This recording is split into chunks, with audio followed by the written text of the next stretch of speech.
Livro O que aconteceu da cruz ao trono, de E.W. Kenyon, capítulo 25. O ministério de Jesus nos nossos dias. Quando terminou sua obra na redenção, ele sentou-se à destra da majestade nas alturas. Sua obra como Messias, aquele que foi encarnado e que foi membro da aliança abraâmica, estava concluída. Ele havia cumprido aquela aliança. Suas leis, seus sacrifícios e seu sacerdócio terminara aos olhos de Deus. Que período crucial na história de Israel foi aquele? Era o início de uma nova aliança no seu sangue. Agora, com efeito, obteve Jesus ministério tanto mais excelente, quanto é ele também mediador de superior aliança, instituída com base em superiores promessas. Porque se aquela primeira aliança tivesse sido sem defeito, de maneira alguma estaria sendo buscado lugar para uma segunda. Quando ele diz nova, torna antiquada a primeira. Ora, aquilo que se torna antiquado é envelhecido e está prestes a desaparecer. Hebreus capítulo 8, do versículo 6 ao 7 e versículo 13. A nova aliança tem um sumo sacerdote, Jesus Cristo. Ela tem sacrifícios. Jesus foi o maior deles, o sacrifício eterno. Agora temos um sacrifício de louvor. Por meio de Jesus, pois, ofereçamos a Deus sempre sacrifício de louvor, que é o fruto de lábios que confessam o seu nome. Hebreus 13:15. O sacrifício da primeira aliança era o sangue de animais. Ele era derramado ao redor da base do altar de bronze. Nossos sacrifícios são palavras nascidas do amor. A velha aliança era para escravos. A nova aliança é composta de filhos. A velha aliança deu a Jeová uma nação. A nova aliança dá ao Pai uma família. A velha aliança era encabeçada por Jeová. A nova aliança é encabeçada por Jesus, o Senhor desta aliança. João 20:17 nos diz que Jesus apareceu de repente a Maria após a ressurreição. Quando ele se revelou, ela clamou, Raboni, que quer dizer mestre, João 20:16, e caiu aos seus pés. Jesus disse, não me toques porque ainda não subi para o Pai. Ele havia morrido como um cordeiro e ressuscitou como o sumo sacerdote da nova aliança. Não por meio de sangue de bodes e de bezerros, mas pelo seu próprio sangue entrou no Santo dos Santos uma vez por todas, tendo obtido eterna redenção. Hebreus 9:12. Ele entrou no novo Santo dos Santos, levando o seu sangue como o novo sumo sacerdote. Quando o seu sangue foi aceito, foi possível para Deus, com base legal, remir os pecados de todas as pessoas que aceitassem Cristo como Salvador e o confessassem como seu Senhor. Quando elas fizessem isso, receberiam vida eterna, o que faria delas novas criaturas. Hebreus 1:3 é um tributo a Jesus e se revela como um fato de grande importância. Ele que é o resplendor da glória e a expressão exata do seu ser, sustentando todas as coisas pela palavra do seu poder, depois de ter feito a purificação dos pecados, assentou-se à direita da majestade nas alturas. Essa declaração é o clímax da obra consumada de Cristo. A obra havia sido concluída. Ele sentou-se, entrou no seu descanso. Ele atendeu às exigências da justiça, supriu as necessidades da humanidade. Deus agora podia reivindicar todos os que viessem a ele através de Cristo, como filhos e filhas, com base absolutamente legal. Agora, porém, ao se cumprirem os tempos, se manifestou uma vez por todas para aniquilar pelo sacrifício de si mesmo o pecado. Hebreus 9:26. O pecado não podia ser aniquilado pelo homem. Isso tinha de ser feito pelo próprio Deus. Por isso mesmo ele é o mediador da nova aliança, a fim de que, intervindo a morte para a remissão das transgressões que havia sob a primeira aliança, recebam a promessa da eterna herança aqueles que têm sido chamados. Hebreus 9:15. Ele não apenas morreu pelos nossos pecados, nos dando uma posição diante de Deus, como também estava lidando com o problema do pecado daqueles que estavam debaixo da primeira aliança, para que eles pudessem receber a herança prometida. Jesus é o mediador. É importante agora que entendamos que Jesus é o mediador da nova aliança. Jesus disse aos discípulos em João 14:6, Eu sou o caminho, a verdade e a vida. Ninguém vem ao Pai senão por mim. Pedro, pregando aos judeus em Atos 4:12, diz a eles, E não há salvação em nenhum outro, porque abaixo do céu não existe nenhum outro nome dado entre os homens pelo qual importa que sejamos salvos. Esse nome é Jesus. Porquanto há um só Deus e um só mediador entre Deus e os homens, Cristo Jesus, homem, o qual a si mesmo se deu em resgate por todos. 1 Timóteo capítulo 2, do versículo 5 ao 6. Como dói ouvir homens ignorantes dizendo que são bons o bastante para comparecerem diante de Deus independente deste mediador. Não faz diferença o quanto você é religioso, ou quanto dinheiro você dá, ou quão alto você prega. Se você negar Jesus Cristo como mediador entre Deus e o homem, você está perdido. Cristo é a única maneira do homem se aproximar de Deus. O homem precisa ter vida eterna e não há como receber vida eterna a não ser através de Jesus Cristo. É o único Salvador do homem. Ora, é para esse fim que labutamos e nos esforçamos sobremodo, porque temos posto a nossa esperança no Deus vivo, Salvador de todos os homens, especialmente dos fiéis. 1 Timóteo 4,10. O homem está espiritualmente morto, sem Deus e sem esperança. Ele só pode encontrar vida eterna através do homem Jesus Cristo. Jesus é o Salvador. Ninguém pode salvar a si mesmo, porque pela graça sois salvos mediante a fé, e isso não vem de vós, é dom de Deus. Efésios 2,8. E esse Salvador é o dom de Deus. Com ele vem a vida eterna. É muito importante que o coração entenda isto. Jesus é o mediador entre o homem caído e Deus. Quando o homem o aceita como tal, ele se torna seu Salvador, transferindo a ele a vida eterna que o traz para a família de Deus. Jesus é o intercessor. Ele agora é o intercessor do homem. Por isso também pode salvar totalmente os que por ele se chegam a Deus, vivendo sempre para interceder por nós. Hebreus 7,25. Não faz diferença o quanto um problema possa parecer difícil. Temos alguém sentado à destra do Pai, que vive para sempre para interceder por nós. Até onde sabemos, ele nunca tirou férias. O amor fez dele nosso escravo. Ele é o chefe dos escravos do amor. Jesus é a nossa justiça. Outra verdade maravilhosa é que Jesus é a nossa justiça. Veja 1 Coríntios 1,30. Quando nos sentimos indignos e inadequados para nos aproximarmos do trono, temos um intercessor justo que vive para sempre para orar por nós. Essa certeza me impediu de me sentir desanimado muitas vezes durante meus anos de ministério. Passei a estar muito consciente do poder sustentador dos braços da sua graça e da sua intercessão. Paulo disse: Jesus me amou e a si mesmo se entregou por mim. Gálatas 2,20. Ele teve um vislumbre da intercessão do amor à destra do Pai. Isso deve ter derretido seu coração. Não é de admirar que ele tenha se rendido tão completamente ao domínio do Mestre. O ministério do meu Senhor à destra da majestade nas alturas é a verdade de valor inestimável que o meu coração passou a conhecer. Jesus é o nosso advogado. Ele não apenas é o nosso intercessor, como ele é o nosso advogado. O advogado da nova aliança é um belo título. Ele é o procurador-geral da família de Deus. Filhinhos meus, estas coisas vos escrevo para que não pequeis. Se todavia alguém pecar, temos advogado junto ao Pai, Jesus Cristo o justo. 1 João 2,1. Há lágrimas nessa passagem bíblica, lágrimas misturadas com alegria. Ela é uma das coisas mais impactantes que foram escritas na nova aliança.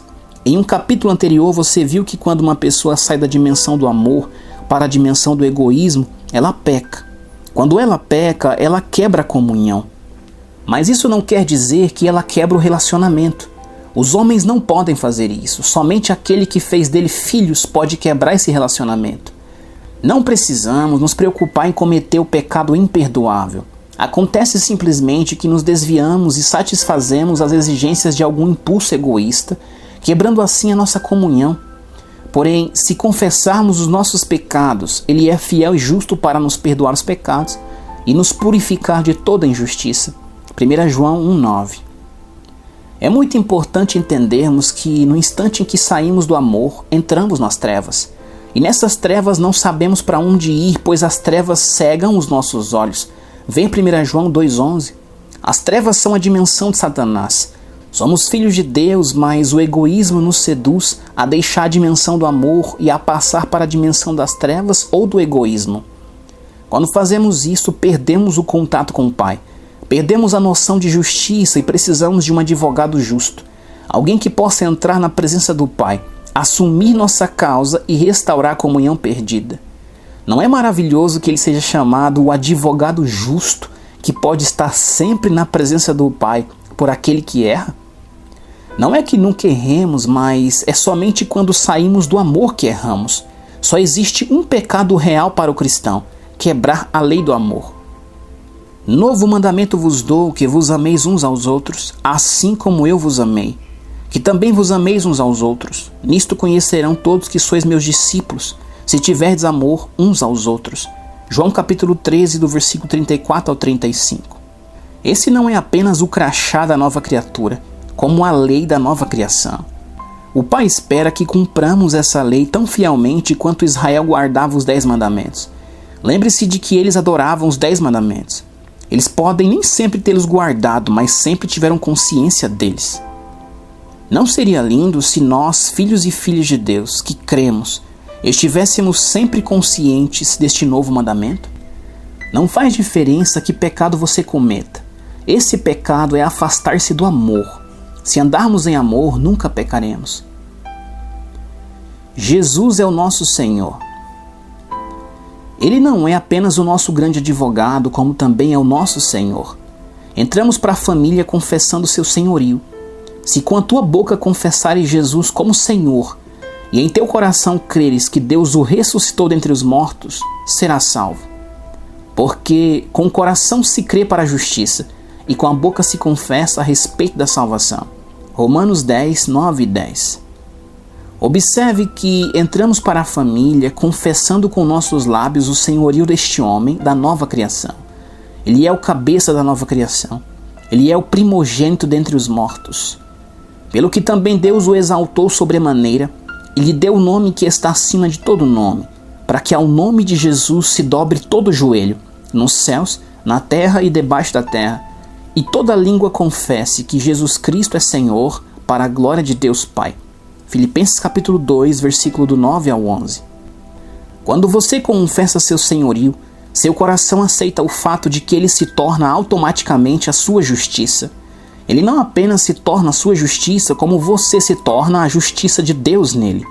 Isso o coloca dentro da comunhão mais próxima possível com o Pai. Através do Filho, o Espírito Santo transferiu a você a vida eterna, a natureza do Pai. Agora você é um filho por natureza, você é um herdeiro de Deus, um co-herdeiro com Cristo Jesus. Você pergunta, o que significa esse senhorio? Significa que ele é o seu protetor, seu pastor, Senhor da nova criação, cuidador da nova criação. Salmos 23, 1 descreve, o Senhor é o meu pastor, nada me faltará. Você sabe que o Jeová da velha aliança é o Jesus da nova aliança? Ele é o mesmo ontem, hoje e eternamente. Ele é o Senhor dos 3 tempos, passado, presente e futuro. O que ele era ontem, ele é hoje, e o que ele é hoje, ele será amanhã. Como seu mediador, ele o colocou em uma união vital com o Pai. Como intercessor, ele vive para sempre para orar por você. Como seu advogado, ele o protege contra o inimigo. Como seu Senhor, ele é a sua provisão para suprir cada uma das suas necessidades. Você pode dizer com Paulo, digo isto não por causa da pobreza, porque aprendi a viver contente em toda e qualquer situação. Tudo posso naquele que me fortalece. Filipenses 4, versículo 11 e 13. E o meu Deus, segundo a sua riqueza em glória, há de suprir em Cristo Jesus cada uma das vossas necessidades. Versículo 19. A riqueza do céu é nossa. A riqueza do amor está à nossa disposição. Jesus nos deu instruções sobre isso no Sermão da Montanha. Buscai, pois, em primeiro lugar o seu reino e a sua justiça, e todas estas coisas vos serão acrescentadas. Mateus 6,33. O reino ainda não tinha chegado. A justiça ainda não estava disponível. Eles ainda não haviam nascido de novo. Observe Romanos 10,11. Todo aquele que nele crê não será confundido. Em outras palavras, todo aquele que nele crê Não ficará perambulando distraidamente procurando outro protetor, salvador ou senhor. De todas as promessas dadas na revelação paulina, para mim essa é a mais inestimável, a de que não seremos confundidos ou envergonhados. Não existe poder suficiente em todo este mundo egoísta para cortar, lesionar ou impedir que um ramo dessa videira dê fruto. Podemos dizer que há grande paz naqueles que amam o Mestre. Nada pode escandalizá-los. Você pode descansar na segurança absoluta do seu cuidado protetor. O Senhor não pode ignorar ou esquecer que você está ligado a Ele, assim como um ramo está ligado à videira. Jesus é o fiador da nova aliança. Mas este com um juramento por aquele que lhe disse: o Senhor jurou e não se arrependerá, tu és sacerdote para sempre. Por isso mesmo Jesus se tem tornado fiador de superior aliança. Hebreus capítulo 7, versículo 21 ao 22. Não conheço nenhum outro versículo que impacte mais o meu coração. Ele sentou-se à destra da majestade nas alturas, depois de concluir sua obra para se tornar o mediador. Assim que encontramos Cristo como Salvador e recebemos a vida eterna, Ele se torna o nosso intercessor e depois nosso advogado. Ele é o nosso Senhor e agora olhamos para Ele como o fiador, o avalista da nova aliança. O trono está respaldando cada palavra de Mateus a Apocalipse. Jesus, o Pai e o Espírito Santo respaldam o trono. Agora o nosso coração pode descansar no seu amor. Quantas vezes sussurrei as palavras de Lucas 1,37? Porque para Deus não haverá impossíveis em todas as suas promessas. E também Isaías 55,11. Assim será a palavra que sair da minha boca. Não voltará para mim vazia, mas fará o que me apraz e prosperará naquilo para que a designei. Sua palavra não pode ser quebrada. Então descanso com uma certeza tranquila. Que deveras te abençoarei e certamente multiplicarei a tua descendência como as estrelas dos céus, e como a areia na praia do mar, a tua descendência possuirá a cidade dos seus inimigos. Gênesis 22:17. Assim como Jeová respaldava aquela primeira aliança, Jesus está respaldando a nova aliança. Isaías 42:6 é uma declaração notável. Eu, o Senhor, te chamei em justiça, tomar-te-ei pela mão e te guardarei, e te farei mediador da aliança com o povo e luz para os gentios. 750 anos antes de Jesus vir, ele foi prometido para ser a aliança. Ele se tornou o cordeiro da aliança, o sacrifício da aliança que Israel ofereceu sobre a cruz. Meu coração pode ver como ele me ama. Ele morreu por mim e ele vive para sempre para mim. Jesus é o sumo sacerdote. O ministério de sumo sacerdote do Mestre à destra do Pai tem um valor inestimável. Jesus ofereceu o próprio sangue como a base da nova aliança. Ele é o grande sumo sacerdote que torna nossa adoração e nosso amor aceitáveis ao Pai. Nenhuma verdade na vida é mais impactante e inestimável que essa. Você pode ver agora que a obra de Cristo foi primeiramente por nós como o substituto do pecado, depois em nós, através da palavra pelo Espírito Santo, inserindo a própria natureza da vida de Cristo no nosso interior, fazendo do homem interior um companheiro apto para o Mestre, mas isso estaria incompleto se ele não tivesse um ministério para os filhos de Deus agora. Assim, o mais vital de todos os ensinamentos é o ministério dado neste capítulo. Leia-o vez após vez até que seu coração assimile e você saiba que ele vive para sempre por você, que ele o ama e o leva sobre os seus ombros diante do Pai. E juntamente com ele nos ressuscitou e nos fez assentar nos lugares celestiais em Cristo Jesus. Efésios 2:6. Seu Senhor está ali, seu Pai está ali. Seu nome está inscrito ali e você está ali como membro desse novo corpo do qual Cristo é o cabeça. Resumo. Meu coração fica impactado enquanto vou de uma cena a outra com o homem da cruz, da ressurreição e do trono. Nós o vimos sentado à destra da majestade nas alturas após a conclusão da redenção eterna. Agora chegamos ao encerramento e lhe damos este capítulo final. De alguma maneira, nosso coração volta àqueles dias cruciais da grande substituição e vemos estas palavras escritas com letras de luz. Deus amou o mundo de tal maneira. Vê João 3,16. Se ele amou o mundo que estava sendo mantido cativo pela natureza satânica, imagine como ele deve amar aqueles a quem ele redimiu e recriou, aqueles que receberam sua natureza, a sua substância e o seu ser. Ele agora os recriou e fez deles seus filhos e suas filhas. Se ele os amou o suficiente para dar o seu filho como um substituto enquanto eles ainda eram seus inimigos, então quem pode medir seu amor por eles agora como filhos e filhas? Eles estão no amado, eles são parte dele. É a sua alegria cuidar deles e consolá-los. O Senhor é amor e eles pertencem a ele. Jesus disse: se alguém me ama, guardará a minha palavra e meu Pai o amará. E viremos para ele e faremos nele morada. João 14:23. Posso ouvi-lo sussurrar: lance sobre mim toda a sua ansiedade, porque eu estou cuidando de você. Vê 1 Pedro 5:7.